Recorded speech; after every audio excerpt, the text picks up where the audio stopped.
The Utah Board of Pardons and Parole will determine prison time, KUTV reported. Franke has 30 days to appeal the decision. Hildebrandt received the same sentence of 4 consecutive prison terms, KUTV reported, which could again range from 1 to 15 years each. Like Franke, Hildebrandt's prison time will be determined by the Utah Board of Pardons and Parole. Franke, who gave parenting advice on her now-defunct 8 Passengers YouTube channel, and Hildebrandt, who operated a counseling business called ConneXions Classroom, were each initially charged with 6 counts of aggravated child abuse, a second-degree felony.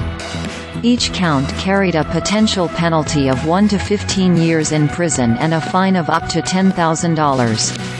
While reading the sentencing recommendation, State Prosecutor Eric Clarke compared the environment Franke's children faced to a concentration camp-like setting, and said that Franke committed horrible acts of child abuse. While addressing Hildebrandt's charges, Clarke called her a significant threat to the community. Both women addressed the court before their sentencings, with Hildebrandt saying that she would submit to what the state feels is an appropriate amount of time served. Franke admitted that she and Hildebrandt had inflicted the injuries on her children. She said that she had been led to believe that this world is an evil place, and that Hildebrandt had never been her business responsibility, but that she had paid the other woman to be her mentor.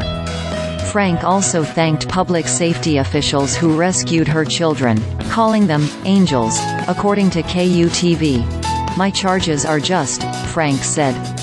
"They offer safety to my family, accountability to the public." What did Ruby Franke and Jodi Hildebrandt do? In December, Franke pleaded guilty to 4 counts of child abuse and admitted that she tortured her children, including the now 12-year-old boy who escaped Hildebrandt's home.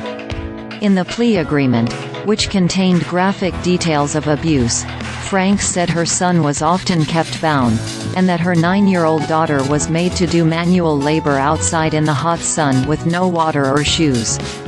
Both children were often told they were possessed and that their punishments were necessary to help them. The boy told officials that Hildebrandt had tied him up and used home remedies to treat wounds caused by the restraints, according to court documents reviewed by KUTV.